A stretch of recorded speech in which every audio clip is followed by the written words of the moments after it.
Bonjour Bruno Retailleau. Bonjour Adrien. Merci beaucoup d'avoir accepté notre invitation. Vous êtes donc arrivé deuxième au premier tour, dimanche soir, derrière Éric Ciotti, devant Aurélien Pradié, troisième et qui est éliminé.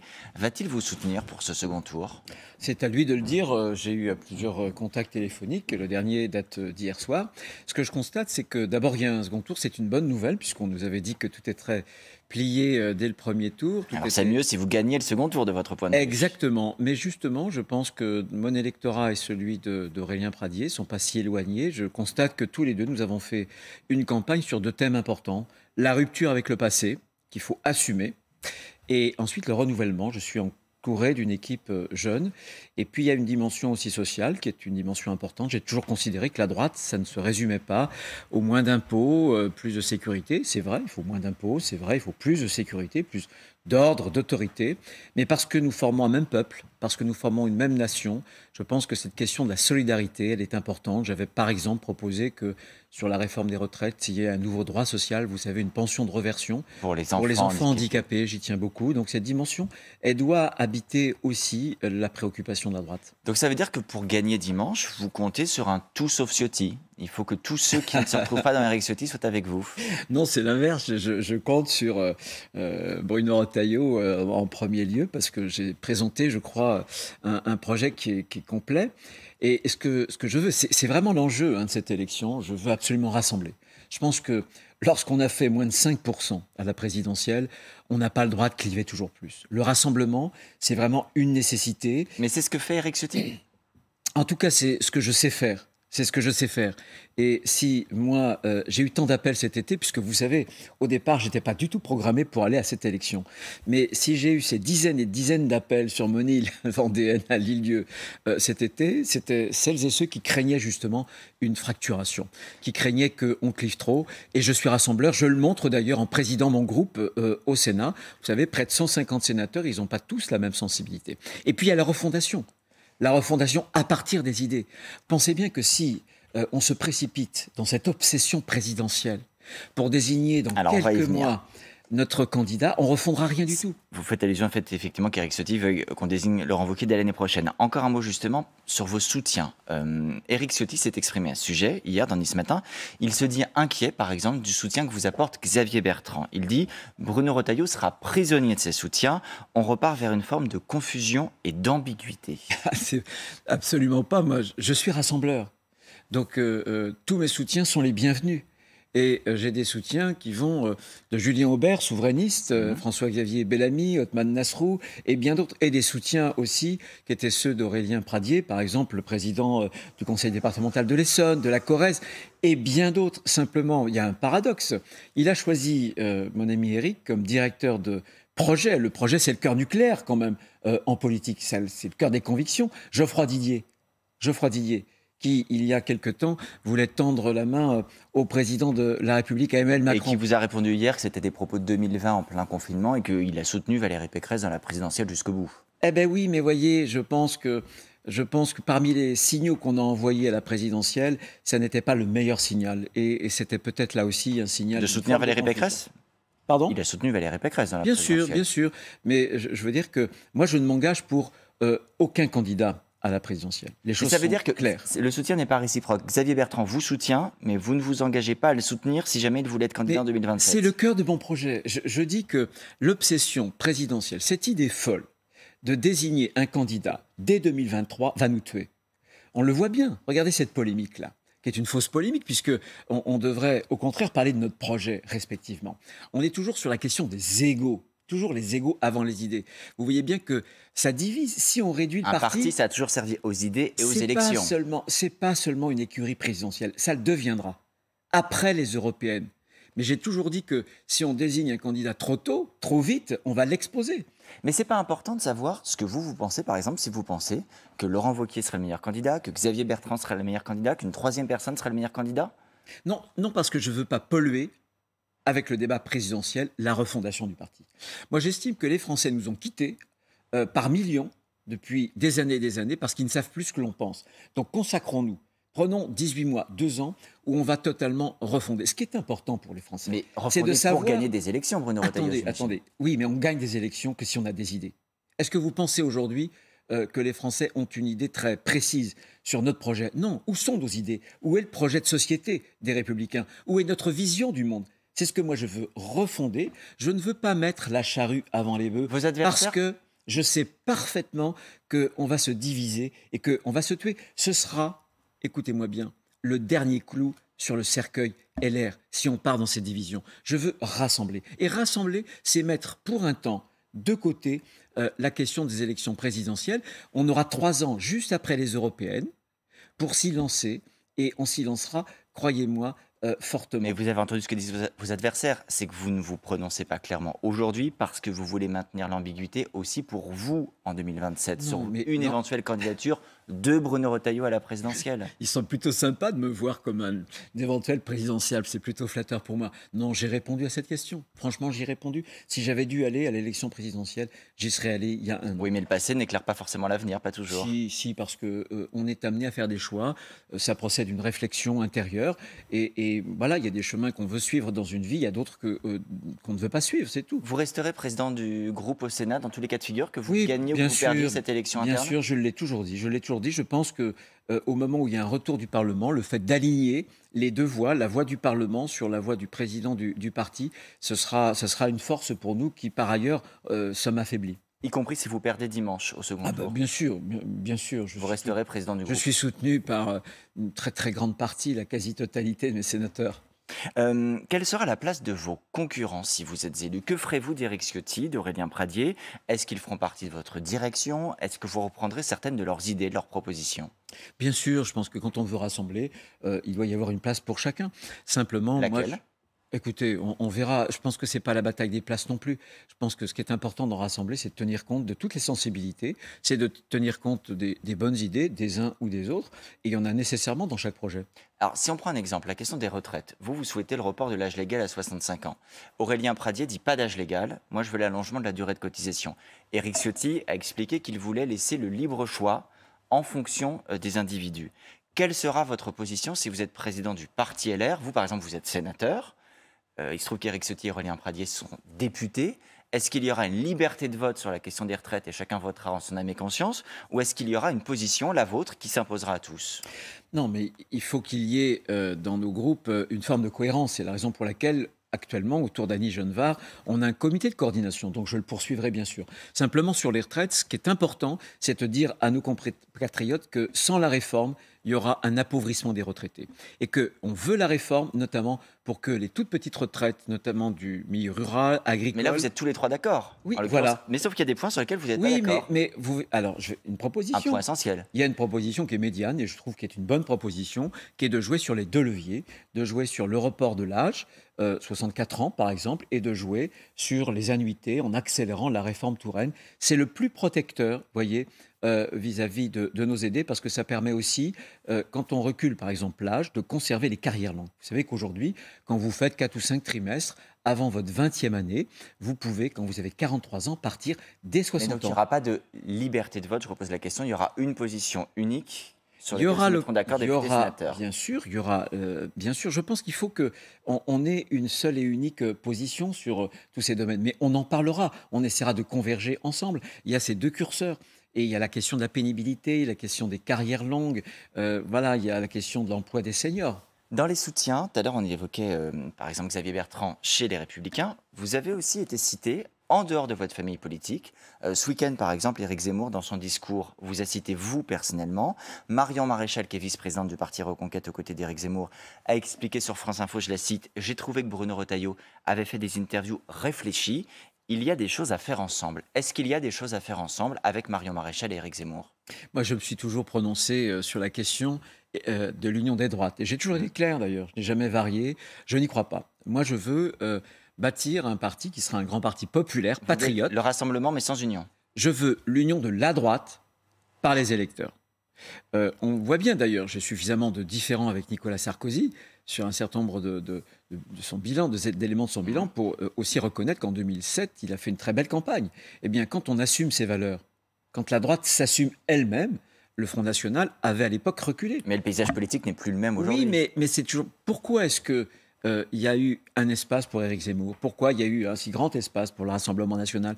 C'est parce que nous, on a trahi nos valeurs. On n'a pas été fidèles à notre électorat. Et c'est pour ça qu'ils nous ont quittés, les Français. Mais qu'est-ce qu'il y a comme différence entre quelqu'un qui vous soutient, par exemple, comme François-Xavier Bellamy ou Marion Maréchal? Qu'est-ce qui les distingue? Ce qui nous distingue, nous, c'est que je pense, et c'est ça l'espace d'ailleurs que je veux absolument reconquérir. Je pense qu'il y a chez nous un vrai espace entre le régalien, c'est-à-dire la fermeté sur l'ordre, sur l'autorité, sur l'immigration, mais aussi le moyen de conquérir une nouvelle prospérité. Le programme, par exemple, de Marine Le Pen est beaucoup plus proche de celui de M. Mélenchon que du nôtre. Oui, mais pas celui d'Éric Zemmour, pour le coup. Et par ailleurs, sur Éric Zemmour, j'ai toujours trouvé que ce qui l'emportait chez lui, c'était un esprit de système, un esprit idéologique. Ça a été le cas, par exemple, avec les migrants ukrainiens. Il a vu dans les migrants ukrainiens la figure un peu caricaturale, archétypale de l'immigré, alors que c'était tout autre chose. Donc, quand on réfléchit, quand on met, comment dirais-je, le monde dans des catégories, dans l'idéologie, en réalité, ce qui vous échappe, c'est la complexité des situations humaines. Et notre approche en cela est différente. Vous avez dit tout à l'heure, pas de travail avec Emmanuel Macron.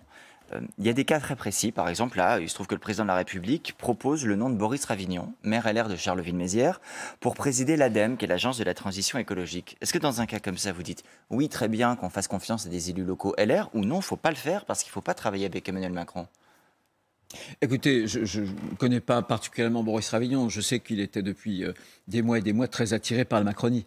Moi, je pense que Donc vous on n'a rien de commun. regrettez qu'un élu LR puisse être amené à présider une agence, l'agence de la transition écologique? Écoutez, c'est un détail. Pour moi, c'est pas le principal. Pour moi, c'est que la politique, ce sont des convictions. C'est l'honneur de la politique, les convictions. Ah bah c'est aussi une manière de les mettre en œuvre, parce Bien sûr, qu'après, bien on sûr. n'accepte Si pas les j'étais lui, responsabilités. si j'étais lui, j'aurais pas accepté. Voilà. Je pense qu'il est proche de l'ancien président de la République, Nicolas Sarkozy. Il a Pour été moi, son les choses conseiller. sont claires. Les choses sont très, très claires. LR ne sera pas la salle d'attente pour les candidats de chez nous, qui sont candidats à des postes à la gamelle macronienne. Les choses sont très claires. On n'a pas les mêmes convictions. On ne pense pas la même chose qu'Emmanuel Macron. À partir de là, on ne doit pas se mélanger. De là, s'il y a par exemple cette réforme des retraites, si la réforme des retraites d'Emmanuel Macron correspond à ce que nous souhaitons depuis des années, lui change d'avis. Pourquoi est-ce que s'il change d'avis, lui, pourquoi est-ce que nous, on ne soutiendrait pas ce qu'on a toujours Donc soutenu? vous la voterez? Si ça va dans le bon sens, si ça n'est pas une vraie fausse réforme des retraites. Mais encore une fois, nous n'avons pas les mêmes convictions quand on nomme Papendiaï, qui est un wokiste de salon, quand on ouvre le port Le de ministre de Toulon l'Éducation. à l'Ocean Viking. On n'est pas un président de la République de droite. Les choses sont claires. Et ceux qui veulent cette fusion-là, cette dissolution-là de LR dans la Macronie, veulent en réalité la mort de LR. Mais c'est-à-dire que vous leur dites, par exemple, il y en a qui sont déjà partis. C'est le cas de votre ancienne proche, la présidente de région des Pays de la Loire, Christelle Morancet. C'est le cas du maire de Toulouse, Jean-Luc Moudenc, la plus grande ville de France qui était gouvernée par la droite, qui est gouvernée par la droite. Vous dites aux autres, ceux qui seraient tentés, allez où du balai, partez. Parce que vous dites, je veux rassembler, mais en fait, vous voulez rassembler sur une ligne épurée. Non, mais vous ne pouvez pas rassembler en réalité sur le bas. Vous ne pouvez rassembler que sur une ligne haute, sur des convictions. D'abord, M. Moudenc, comme Christelle Morancet, n'ont pas rejoint le parti d'Emmanuel Macron. Bon, ils se sont mis à l'écart de notre parti. Pas encore en tout cas. Pourquoi? Mais Parce qu'on n'a pas, encore une fois, j'en reviens aux idées. On n'est pas clair sur nos idées. On n'a pas fait un travail de fond. Eh bien, moi, je pense qu'il faudra trancher cette question. Moi, je veux rassembler sans me renier. Sans me renier. Je ne veux pas rassembler au détriment de nos convictions. Rassembler, ça veut dire aussi, dans certains cas, donc exclure, dire à ceux qui ne sont pas tout à fait en ligne avec vous, partez, vous n'avez rien à faire chez nous. Je ferai une chose très simple, parce que j'en ai marre de ce débat. Faut-il rejoindre la Macronie ou non? Qu'on a déjà tranché, mais on l'a tranché en bureau politique. Je ferai une chose simple. Si je suis élu, le premier référendum interne que je proposerai à nos militants, à nos adhérents, puisque je veux leur redonner la parole, ce sera sur cette question. D'ici fin décembre, ils auront à trancher avec une question très simple, oui ou non, voulez-vous qu'on s'associe avec Emmanuel Macron? Je suis sûr de la réponse. Et si vous perdez, vous partez? Et je ne perdrai pas, je suis sûr, je les connais. Je vous repose quand même la question, un référendum, c'est oui ou c'est non? Oui, si vous perdez, vous verrez, vous partez? Si nos militants qui sont toujours chez nous veulent justement cette clarification. Je suis celui qui a fait le plus de fédérations depuis 3 mois, et je les connais.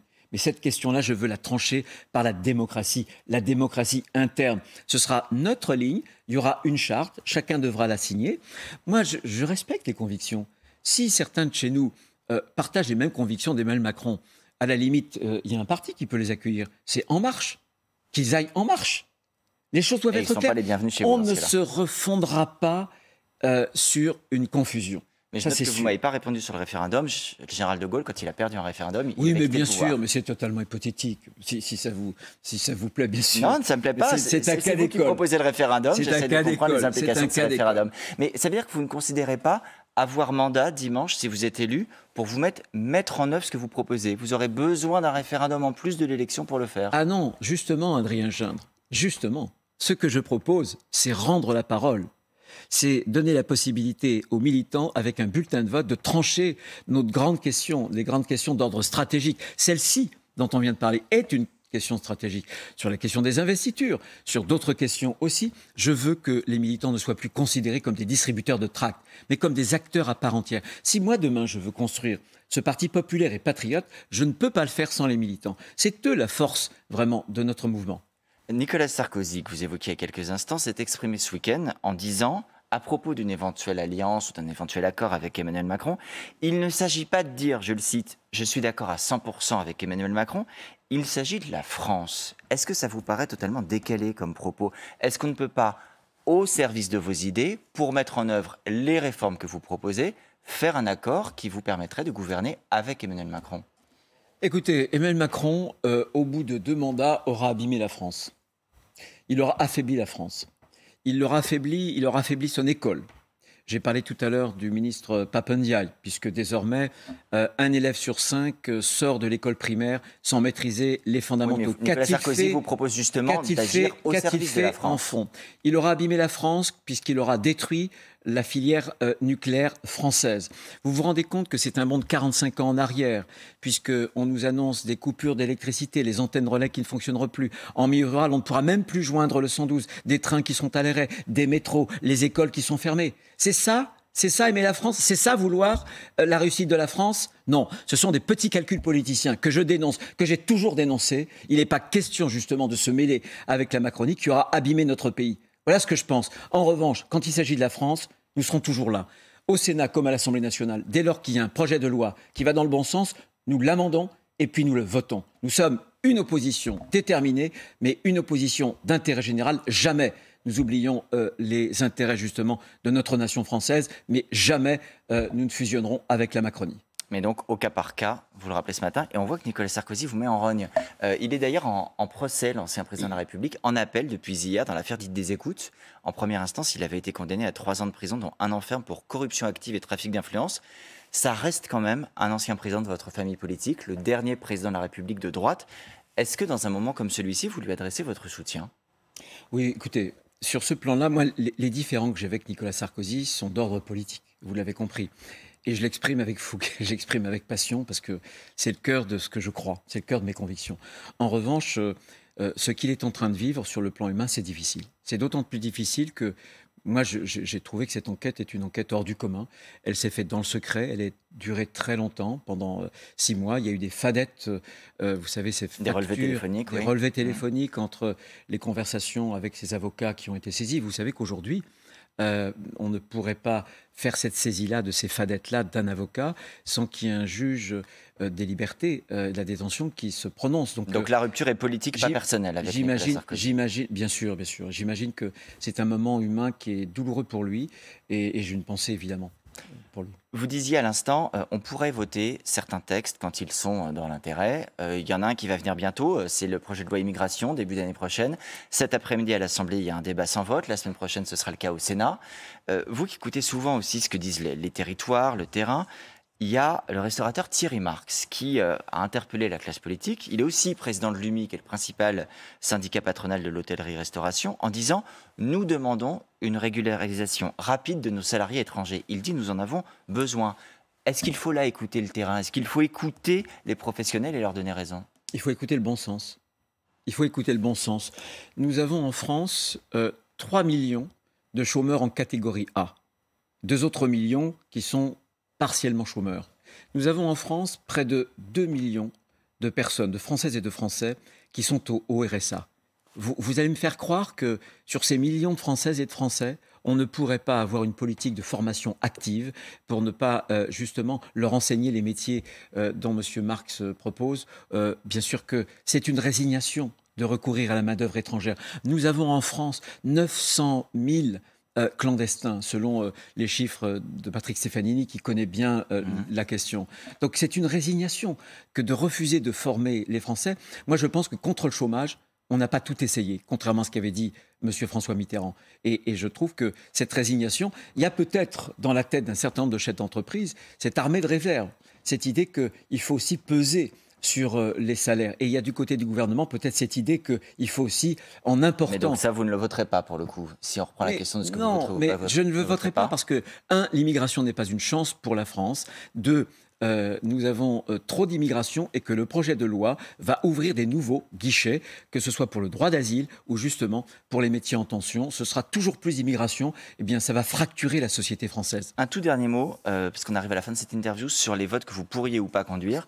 Si le gouvernement vous soumet une nouvelle loi pour le retour du port du masque, de manière plus ou moins large, par exemple dans les transports, puisqu'on est à la 9e vague de Covid, est-ce que vous direz oui au port du masque obligatoire ou non ? Moi, je n'y suis pas favorable. Franchement, je ne suis pas favorable.